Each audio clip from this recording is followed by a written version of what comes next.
l'émission Parole de femmes. Nous sommes avec notre invitée Mamina depuis le début de la semaine. Bonjour Mamina, bonjour, ça va bien? Très bien. Ça va bien. Et nous sommes toutes en joie aujourd'hui. C'est un joyeux jeudi, Annabelle. Exactement. Et oui, et rien de tel que jeudi, de la joie. J, c'est la, voilà. la joie de Jésus, jeudi. Le jeudi, la joie de Jésus. Bon, je vais reprendre la parole, ça vous dérange pas? Mais bon, c'est vrai, rien de tel que la joie pour combattre l'épuisement, la fatigue. Ça tombe bien, c'est notre thème d'aujourd'hui parce que nous parlons du plan de Dieu pour notre vie. Et bien souvent, on en rajoute un petit peu dans notre liste. On a vu comment on pouvait enlever les projets de Dieu, rajouter les nôtres. Et puis à tout ça, on rajoute ce que les autres peuvent nous mettre aussi. Puis à la fin de la journée, on est complètement épuisé, lessivé. On se dit, mais Seigneur, j'y arriverai jamais. Donc aujourd'hui, on va voir comment éviter l'épuisement et comment faire face aussi à l'épuisement pour celles qui sont déjà dans cet état de fatigue. Mais après une telle intro, je pense que on tout a le monde... dynamisé la planète. Ah bah, au moins la planète. Moins. Ah bah, au moins. Donc, Mamina, comment faire face à l'épuisement? Comment éviter l'épuisement? Éviter l'épuisement. Il faut bien commencer. C'est une bonne question. Je pense que j'ai fait si je peux donner vraiment mon témoignage pour éviter l'épuisement. Souvent, nous voulons être partout en même temps et faire beaucoup de choses à la fois. C'est bien, surtout pour le travail du Seigneur, le service. Si tu as 5 talents, tu veux vraiment être partout, tu veux bien faire ça. Mais on ne se rend pas compte que ça nous épuise et quand nous nous épuisons, nous ne pouvons plus donner le meilleur de nous-mêmes. Et le 100% que tout le monde attend, on ne peut pas. Et si je peux partir même par mon témoignage, je faisais beaucoup de choses. Donc, je suis dans l'administration de l'église, je fais tout ce qui est secrétariat, tout ce qui est paperasse, je suis dans la louange, j'étais responsable de musique. En même temps, je m'occupe des femmes, je m'occupe de tout, je m'occupe de beaucoup de choses. Je voyage avec mon mari. Tes enfants? J'ai mais qui sont grands.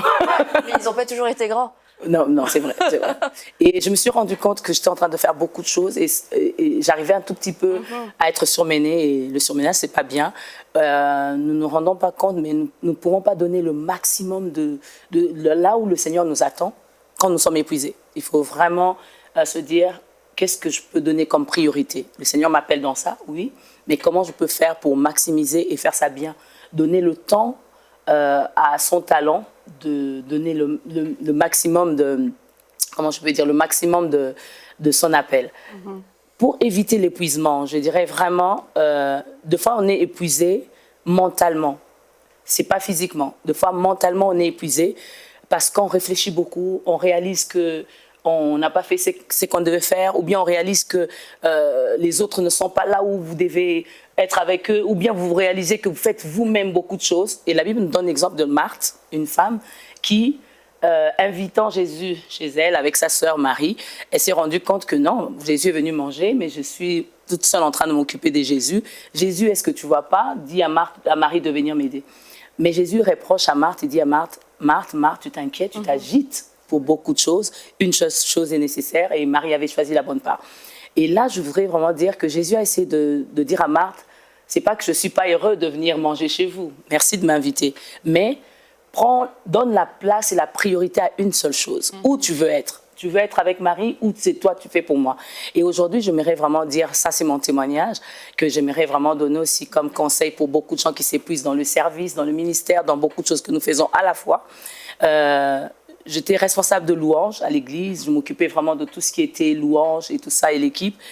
Et je m'étais rendu compte que voilà, j'avais plus le temps vraiment de m'occuper de l'équipe de louange parce que j'étais tout le temps partie en mission avec mon mari. Et l'équipe de louange progressait, croissait, ils avaient besoin de moi. Mais je ne pouvais pas être là, je ne pouvais pas être omniprésente, être là. Et ça m'épuisait, je ne me rendais pas compte, je dois laisser là, à la louange. Après la louange, je dois aller avec les mamans. Après les mamans, je dois aller... Et beaucoup de femmes m'appelaient Superwoman. Je commençais à me contenter de Superwoman. Mais après, quand je rentrais à la maison, épuisée, et la Superwoman était fatiguée. Et je me suis dit, non, je crois que je dois faire comme Marie, choisir la bonne part, mettre des priorités dans ce que je dois faire, savoir où je dois être et quand je dois être. Et du coup, j'ai su léguer mes responsabilités à quelqu'un d'autre qui peut bien faire ça à ma place. Et le responsable de louange qui a pris ma place, il fait mieux que moi parce qu'il est là. Et quand ils ont besoin de lui, il est là. Ce n'est plus l'absence de Mamina, il est là constamment. Et là, c'est le conseil que j'aimerais donner pour éviter l'épuisement, pour éviter aussi d'être partout à la fois. Il faut savoir léguer ses responsabilités, donner à quelqu'un d'autre, vas-y, fais ça, moi je peux faire mieux, ou bien je peux faire ailleurs, ou bien je peux faire autre chose. Et Marthe était vraiment préoccupée à ce que Marie puisse venir l'aider. Mais c'est toi qui fais le service que tu fais et fais ça bien, fais ça en ton temps. Et vraiment l'épuisement, je pense que nous pouvons vraiment éviter si nous restons, nous établissons des priorités, nous savons où nous sommes, quand nous devons faire quoi, et nous allons faire le maximum et le 100% de notre appel. Mais dans l'histoire de Marthe et Marie, il y a une chose que j'avais remarquée et qui m'interpelle par rapport à notre thème d'aujourd'hui, c'est qu'il faut savoir que chaque chose, en fait, il y a un temps pour toute chose. Exact. Et un temps pour faire des choses et il y a un temps pour tout, en fait. Et là, dans cette histoire, mais le Seigneur Jésus dit à Marie, tu as choisi la bonne part. C'était important de servir le Seigneur Jésus parce que, voilà, il est chez toi. Quand quelqu'un vient chez toi, la moindre chose, c'est de le servir. Mais c'était peut-être pas ça qu'il fallait faire à ce moment-là. Exact. Et Marie, elle a choisi la chose qu'il fallait faire à ce moment-là. Donc, dans nos multiples occupations, c'est aussi de dire, mais il y a un temps pour toute chose. Et il faut savoir déceler, mais là, c'est le temps de faire telle chose plutôt que telle autre chose. Et pouvoir travailler, en fait, comme ça. C'est OK, là, maintenant, peut-être c'est mon temps de faire la louange, mais je vais faire, pendant ce temps-là, ça va prendre la saison que la louange doit prendre dans ma vie. Et après, je passe à autre chose. Mais c'est vraiment de discerner aussi les temps, exact, les saisons, pour pouvoir faire tout ce que le Seigneur nous demande, pour ne pas nous retrouver en train de faire 10 000 choses et de tomber vraiment dans l'épuisement. C'est pas que de faire les choses qui épuisent, c'est de faire plusieurs choses de front et de pas vraiment lâcher dans sa tête l'autre chose quand on s'occupe d'une autre. Et le multitâche est extrêmement drainant et draine énormément de force. Et si on veut pas s'épuiser, il faut ou bien avoir la capacité de passer d'une activité à l'autre, mais en refermant les sas entre deux. Il y a des gens qui le font très bien. Ils s'occupent de ça. Puis une fois qu'ils ont fini, ils s'occupent d'autre chose, mais ils oublient complètement l'autre activité. Mais c'est pas donné à tout le monde. Il y a peu de gens qui sont capables de faire ça. Et si on n'est pas capable, et surtout les femmes, on a une difficulté particulière à faire ça. J'en connais qui savent le faire, mais c'est rare. Donc si on n'est pas capable de faire ça, il vaut mieux faire une chose et bien la faire, plutôt que de faire 50 affaires et puis toujours avoir une tête préoccupée et en permanence en grosse ébullition. Parce que pendant qu'on s'occupe de la chorale, on passe à l'école du dimanche. Quand on s'occupe de l'école du dimanche, on court partout. Aux enfants, on court partout. Ouais. Donc ça, c'est peut-être ça fait illusion sur du court terme, mais sur le long terme, on va pas y gagner parce qu'on va complètement s'épuiser.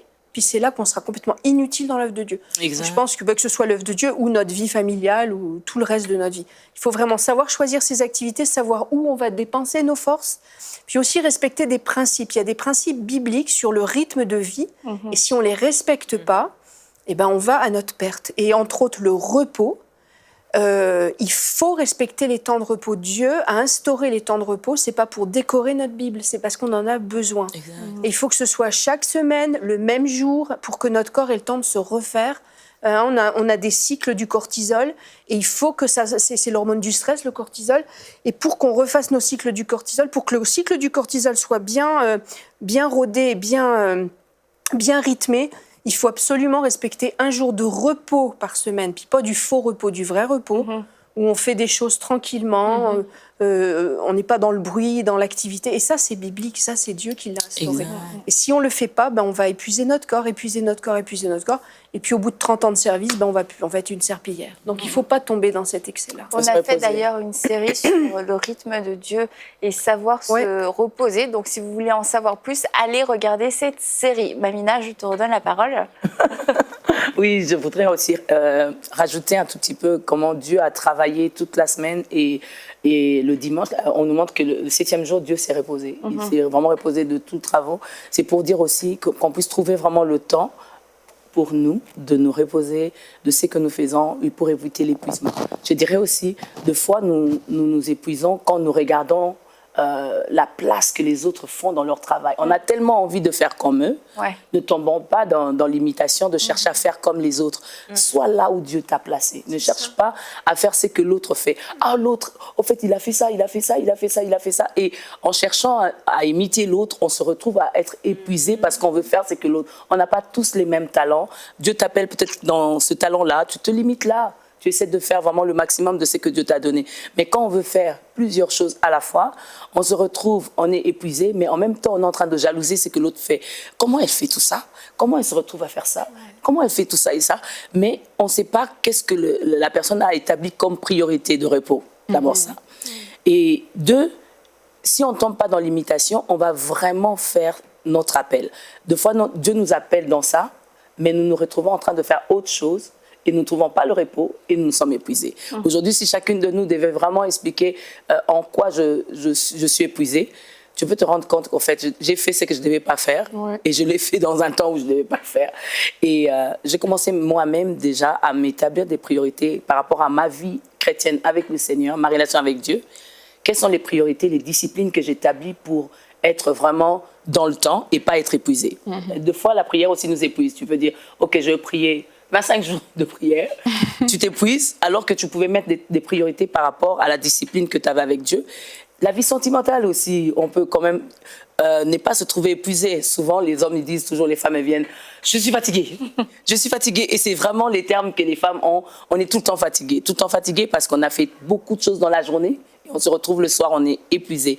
Et je donnerai le conseil à d'autres femmes, OK, repasser, je vais repasser, mais je vais le faire après. Maintenant, je vais m'occuper aussi de papa, je vais m'occuper de mon mari, je vais prendre soin de lui aussi pour ne pas être épuisé. Et faire ces priorités-là, des fois, c'est facile pour nous de donner des conseils, mais c'est la discipline personnelle que chacune de nous peut prendre en disant, OK, je sais que dans tel domaine, je suis épuisée, je vais éviter de faire ça, je ferai ça comme ça, je ferai ça comme ça. Et moi-même, dans le couple, c'est un témoignage qu'on a établi, on sort tellement beaucoup, on voyage beaucoup, on fait beaucoup de choses. Et on s'est dit, OK, lundi, mercredi, c'est vraiment nos jours à nous, en famille, en couple. Et le lundi, il est là, le pasteur, il peut faire la vaisselle, il peut faire d'autres choses pour m'aider. C'est pas un jour de repos pour lui. Exactement. Non, mais c'est un jour de repos entre nous. Il est épuisé, mais il est fait vraiment pour la famille, en amour, on reste là. Et ça nous fait vraiment du bien de rester un peu en famille, de se reposer et puis de voir les choses autrement. C'est dire, OK, on ne ramène pas les choses de l'église à la maison, on passe un temps à nous, c'est vraiment notre lundi. Et c'est le lundi là que les gens appellent. Oh, allô pasteur, allô Mamina, ah, je sais que c'est lundi, tu es à la maison, je profite pour t'appeler, pour te dire bonjour. Mais écoute, c'est le lundi où on doit se reposer. Et deux fois, c'est ça qui épuise, tu te dis, OK, c'est le lundi que je vais me reposer, mais la personne dit, ah, mais pourquoi elle a éteint son téléphone? C'est le lundi qu'elle est à la maison, c'est le lundi qu'elle doit prendre. Et devant, nous ne nous rendons pas compte que d'autres personnes aussi peuvent entrer dans notre zone de repos et venir nous épuiser. Et au lieu que nous nous rendons compte que ce n'est pas moi-même, ce n'est pas le travail que je fais, mais c'est, OK, je dois répondre à 40 appels, je dois répondre à 200 textos, OK, voilà, ce n'est pas le repos, mais la personne juge. Je lui ai écrit, elle ne m'a pas répondu, j'ai dit ceci, elle n'a pas fait ceci. Et à la fin de compte, tu as beaucoup de reproches dans la journée, mais les gens ne se rendent pas compte que quand tu es épuisé, tu ne peux pas leur donner le meilleur de toi-même. Et des fois, c'est la discipline qu'il faut faire pour vraiment éviter l'épuisement. Et puis, il n'y a pas de grâce, il n'y a pas de provision pour les choses qu'on n'est pas appelé à faire. Donc là, on est en train de fonctionner par nos propres forces et nos propres forces ont leurs limites. Exact. Et quand on fait quelque chose pour laquelle Dieu nous a appelés, oui, il y a une grâce surnaturelle qu'elle a, il y a la foi pour le faire, il y a une onction pour le faire. Et ça fait que même s'il y a des moments un peu de découragement, on peut aller auprès du Seigneur, on va être renouvelé, on va être fortifié. Mais pour des choses, c'est nos projets, c'est comme...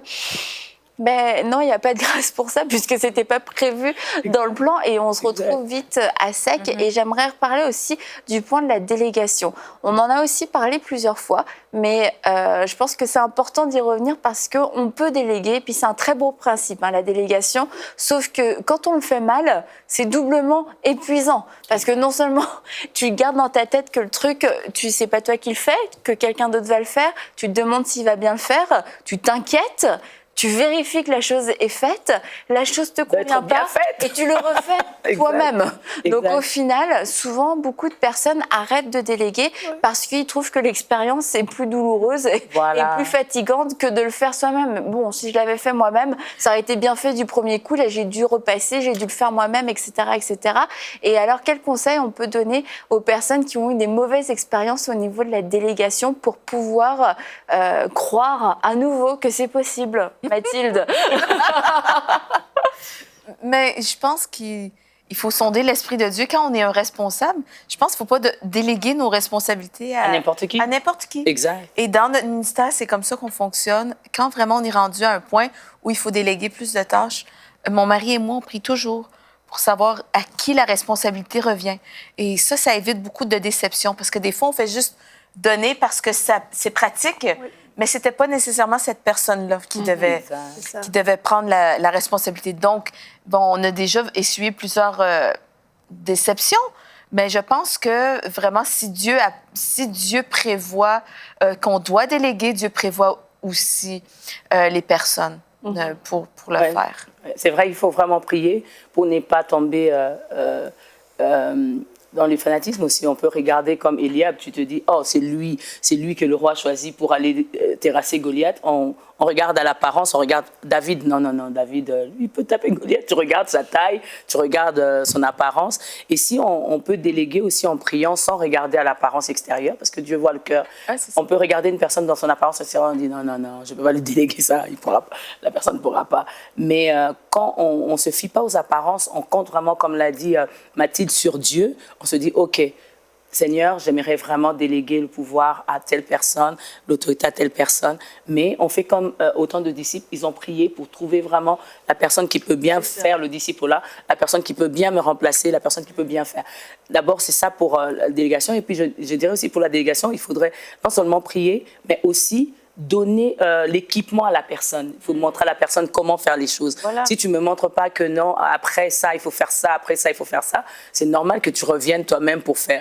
Il m'est arrivé plusieurs fois où j'ai dit, ah, fais ça, fais ça, fais ça. Je fais confiance à la personne. J'ai prié, c'est la bonne personne. Mais je n'ai pas donné assez d'équipement à la personne pour faire ce que je devais faire. Et à la fin de compte, je me dis, oh, c'était pas bien, j'aurais pas dû faire. OK, je reprends, je fais moi-même. Mais avec le temps, j'ai compris, ça peut être dans la prière, c'est la bonne personne. Oui. Et puis, la bonne personne, j'ai confiance à la personne. Troisièmement, il faudrait vraiment que je donne l'équipement nécessaire à la personne pour accomplir la tâche que j'attends. Et des fois, quand tu donnes l'équipement, il faudrait aussi que la personne soit réceptive. Il faut que la personne se dise, OK, j'ai compris, ou bien j'ai pas compris. Ah, tu as dit comme Amina, je dois faire ça, ça, ça. Des fois, les personnes te disent oui. Et tu tournes le dos. Après, la personne n'a pas fait. Ou bien la personne dit, compte sur moi, je ferai. Tu reviens comme ça, la personne ne fait pas. Je pense que c'est de deux côtés. Il faudrait que de deux côtés, on puisse vraiment faire l'équilibre. La personne qui délègue le pouvoir et la personne qui reçoit cette autorité-là. Quand tu reçois l'autorité, tu n'es pas obligé d'être moi, tu n'es pas obligé de faire vraiment Mamina, mais tu viens pour m'épauler. C'est comme Aaron et Hur qui étaient venus pour épauler Moïse, pour que la victoire soit aux enfants d'Israël. Mais toi, tu es Aaron et Hur, mais tu veux être Moïse. Quand tu veux remplacer Moïse, tu veux vraiment que tout le monde te voit Moïse, c'est là où ça ne va pas. Tu viens pour remplacer la personne, mais sois toi. Ça, c'est le conseil que je donne à beaucoup de gens qui viennent pour soutenir les ministères ou soutenir d'autres personnes. Ne cherche pas à jouer mon rôle, mais essaie de m'épauler. Tu dis, je viens là pour épauler Annabelle. Je ne serai pas Annabelle, je ne ferai pas comme Annabelle, mais il faudrait qu'Annabelle se dise, OK, je me sens soulagée de voir que Mamina est là, je peux vraiment me reposer, Mamina est là. Mais si Mamina veut être Annabelle, c'est là où ça ne marche pas. Ça crée du désordre. Voilà, c'est ça. Et puis, il faut peut-être accepter que la personne ne fasse pas exactement comme on aurait fait. Exactement. Voilà aussi. Parce que quand on a délégué à quelqu'un, ben justement, cette personne, c'est pas nous. Donc, il faut accepter qu'il y ait des choses qui vont pas être comme nous, on aurait fait. Mais le but, bien sûr, c'est que la personne fasse bien les choses. Exact. Mais ce ne sera peut-être pas exactement comme nous, on aurait aussi pensé. Mais savoir accepter ça aussi. Il faut y aller progressivement parce que la délégation, c'est un mode de fonctionnement général. Ce qui se passe, le problème, c'est qu'on attend d'être complètement surchargé au bord de craquer pour déléguer. Et c'est pas le bon moment de déléguer quand on est au bord de craquer parce qu'on va ou bien déléguer trop de choses ou bien vouloir tout contrôler puis s'effondrer quand même. Donc la délégation de tâches, il faut que ce soit un mode de fonctionnement permanent et qu'on délègue petit à petit aux gens, qu'on leur montre et puis on On leur délègue d'abord quelque chose de petit, on voit si ça fonctionne bien et s'ils sont fiables. On leur en confie un peu plus, puis un peu plus et un peu plus. Et on n'attendra pas d'être au bord de craquer pour leur confier trop de choses qu'ils ne sont pas capables de prendre. Exact. Comme ça, tout le monde fonctionnera bien. Mais c'est vraiment un mode de fonctionnement et c'est quand tout va bien qu'il faut le faire, pas quand tout va mal. Exact. Ça, c'est vraiment un bon conseil. C'est pas quand tout va mal, Ouais. parce que là, c'est obligé. Soit on craque, soit Ouais. on donne. C'est un peu comme l'histoire du naufrage avec Paul. Là, d'un seul coup, il fallait tout balancer, y compris les hommes par-dessus le bateau, parce qu'on va faire naufrage. Et c'est avant, c'est vrai, qu'on doit vraiment s'en préoccuper et ne pas non plus, on parle beaucoup d'illusions, mais ne pas s'illusionner sur le fait que moi, je vais pouvoir réussir à tout faire et à tout porter. Vraiment, Dieu a disposé son Église comme un corps et on doit être reconnaissant pour cette façon de fonctionner. C'est une équipe, on n'est pas appelé à fonctionner tout seul, on est appelé à accepter de l'aide, à demander de l'aide, à être nous-mêmes une aide. Et je pense que quand on arrive à fonctionner comme ça, c'est sûr qu'on s'évite beaucoup de choses. Et aujourd'hui, on est obligé de traiter de ce genre de problème parce qu'il y a eu beaucoup d'individualisme finalement provoqué, parce que quelquefois, on n'a pas eu le choix, entre guillemets, mais d'autres fois parce qu'il y a quand même aussi un peu d'orgueil. On a envie de faire les choses par soi-même, on a envie de réussir. Et puis là, on dit, Mina, waouh, superwoman. Puis quelque part, ça flatte l'ego. Waouh, j'arrive à faire beaucoup de choses par moi-même. Après, ça nous tue, parce que tu ne peux pas être là partout, Jésus tu a ne peux eu pas 12 faire. disciples. Après, les gens sont déçus parce qu'ils t'attendaient là et après, tu ne peux pas faire le tout. Quoi. Tu peux pas. Mais je pense qu'il y a une chose, justement, une leçon à prendre là-dedans, c'est de reconnaître ses capacités, ça évite l'épuisement. Et de ne pas refuser l'aide par orgueil ou la délégation parce qu'on est trop orgueilleux, parce que ça va paraître supposément mal, comme quoi je ne suis pas une femme assez forte. Et j'ai appris aussi à ne pas me comparer. Ouais. Parce que je pense qu'il y a un temps où il y avait beaucoup de pression sur la femme, que la femme, justement, devait tout faire et être une superwoman, c'était la femme idéale. Et aujourd'hui, j'ai compris que si je me compare, la comparaison, ça peut mener justement à l'épuisement parce que je vais faire des choses auxquelles je ne suis pas appelée. Exact. Et si je m'épuise à faire des choses auxquelles je ne suis pas appelée, mais c'est justement, il n'y a pas de grâce sur ces choses-là. J'ai pas la force qui me vient de Dieu nécessairement pour les faire parce que Dieu m'a pas appelé à le faire. Donc, si je m'en tiens à faire ce que Dieu m'a appelé à faire, je vais bien le faire. Je vais honorer le Seigneur. Exact. Et par ma santé, et par ma disponibilité, et parce que je vais être de bonne humeur, parce que je suis pas épuisée, mais je vais honorer Dieu et je vais vraiment être une ambassadrice qui est digne du royaume de Dieu. Donc, c'est un petit principe, mais si on sait à quoi s'en tenir, si on est obéissant dans aux choses auxquelles Dieu nous appelle, mais aussi aux capacités que nous avons. Moi, je suis femme de pasteur et j'ai compris et je suis en paix avec le fait que je ne peux pas gérer tous les ministères de l'Église et j'ai pas de complexe avec ça. Mais il y a quelques années, je peux vous dire, je pense pas que ça aurait été nécessairement le cas. Et je suis contente parce que je sais que je fais ce que Dieu m'a appelé à faire. Et si Dieu m'appelle à faire quelque chose de nouveau, je serai en forme et disponible pour le faire. Si je suis épuisée, peut-être que j'aurai pas les oreilles pour entendre non plus. Après aussi, c'est le regard des autres. Tu peux te dire, OK, je fais pas ça, je fais ça, j'établis mes priorités, je vais faire ça, ceci ou cela pour ne pas être épuisé. Mais c'est le regard des autres. Regarde la femme du pasteur, regarde comment elle se comporte, regarde comment elle fait. Pourquoi elle fait pas ça? Elle aurait dû faire ça. Pourquoi elle fait pas ceci? Pourquoi elle fait pas... En fait, c'est le regard des autres qui, de fois, nous épuise aussi. En fait, c'est la réunion de l'église. OK, je devais m'occuper des enfants, mais je peux pas. Je dois vite aller, sinon ils vont dire pourquoi j'étais pas là. En fait, ce qui a épuisé Marthe, elle était agitée. Elle voulait faire pour le Seigneur, mais elle se disait, OK, Marie, pourquoi tu es là? Pourquoi tu restes là-bas? Viens ici. C'est le regard qu'elle a des autres. Quel regard avons-nous de nous-mêmes quand nous servons? Je le fais pour le Seigneur. Si pour tout le monde, il critique, elle reste à la maison, elle n'aurait pas dû, elle devait venir ici. Et si tu commences à te conduire par les gens, tu ne peux pas donner le maximum, tu seras toujours épuisé. Tu viendras à la réunion parce qu'on ne t'a pas vu, tu essaieras de faire. Mais moi, je donnerais le conseil en disant, alors que le temps est en train de passer, la régularité et la fidélité. Dis-toi toi-même, pour ne pas être épuisé, je dois établir les priorités, je dois être régulière, la régularité et la fidélité dans ce que je dois faire. Marie a choisi la bonne part, Jésus a dit, Marthe, tu es agitée, mais Marie a choisi la bonne part, et la bonne part qui ne sera pas ôtée. Elle a fait une priorité que Marthe, pour Marthe, c'était, non, elle exagère, pourquoi elle est là-bas? Mais pour Marie, c'était une priorité que le Seigneur a agréée. Quelle est la priorité que toi-même, tu te dis, OK, je le fais, et le Seigneur agrée? Même si les gens te critiquent par rapport à ça, le fait que Dieu a agréé cette priorité, c'est ça l'essentiel. Ça va t'éviter l'épuisement. Deuxièmement, c'est la fidélité que tu fais. OK, je devais être là à 2 heures et j'étais là à 2 heures. J'ai essayé de faire ça fidèlement. Et gloire à Dieu. La régularité, est-ce que je le fais fréquemment comme je l'ai dit au Seigneur? Pour moi, pour éviter l'épuisement, en tout cas, établis les priorités et fais ça pour le Seigneur. Ne le fais pas pour les hommes. Il y a un verset qui dit dans Ecclésiaste, je vais le paraphraser, que seuls les projets de l'Éternel persistent. Et quand moi j'avais lu ça, j'avais compris en fait que les projets d'Aurélie ne vont pas persister. Exact. Tout ce qui est rentré dans ma vie par moi-même ou par une autre personne qui n'est pas le Seigneur, ça ne va jamais durer, ça ne va jamais porter du bon fruit en fait. Et quand on comprend ça, ben, c'est un peu ça, on a juste envie de faire ce que Dieu nous a appelés à faire, ne pas se détourner à gauche ou à droite, mais vraiment rester focalisé sur ce que Dieu nous appelle à faire. Et c'est ça qui fait que ben, déjà, tu es bien parce que tu es sur le bon chemin et qu'après, tu ne te retrouves pas en train de gérer des choses que tu ne devrais pas gérer et tu ne tombes pas dans l'épuisement. Oui. Je veux juste ajouter avant la fin de l'émission qu'il faut faire bien attention parce que ça, c'est l'esprit du monde, de vouloir tout faire, être partout et bien montrer qu'on est partout.